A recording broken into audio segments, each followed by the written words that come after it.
Hi, I'm Carl with the Barley Hopper. We've gotten some questions about our rating system, and if you've been paying attention, you know that the rating system goes from 1 to 5.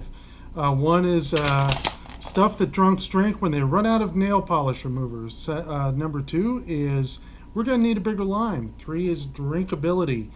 4 is daddy like. And 5 is Beergasm.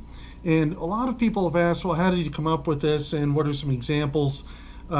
The honest to goodness, number 1, the lowest rating, we have not had a beer that rates that low.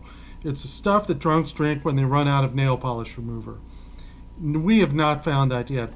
I'm convinced it's out there, but I have not found it. Number 2, we're going to need a bigger lime. The idea behind that is that there are some beers that, to really make them palatable, you put in a little bit of lime, like a squeeze of lime, a little lime wedge, something like that. That's stuff like your Coronas, or Corona Light rather. Not very palatable beer, at least to me. And that's the type of thing we're thinking of there. And remember that if you have to use a lime, you're drinking a lemon. Number 3, drinkability. There is an old Anheuser-Busch ad that referred to Budweiser as drinkability. That was its big selling point. Drinkability. It's not a very high aspiration.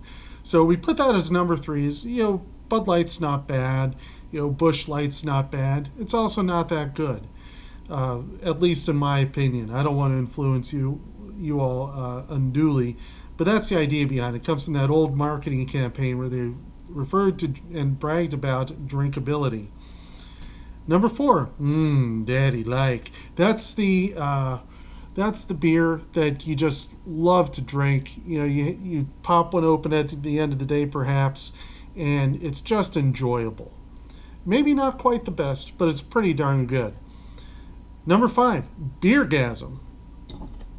We're going to review this at some point. This is the Game of Thrones King in the North beer. This is made by Ommegang Brewery.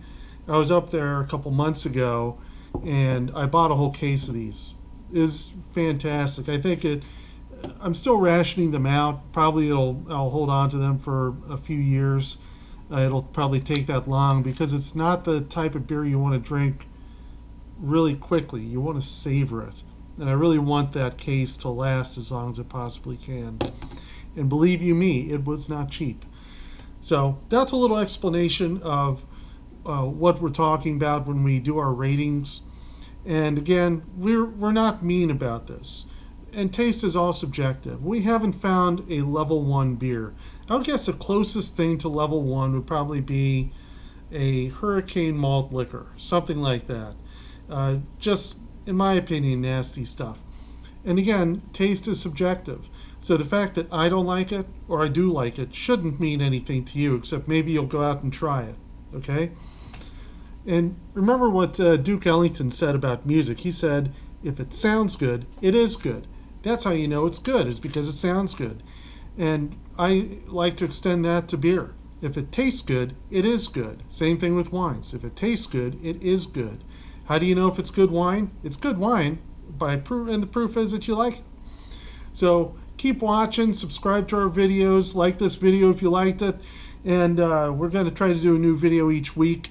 We're talking about beer, we're talking about brewing, we're talking about making and loving beer. We're spreading the gospel of beer, and we want you to come on board.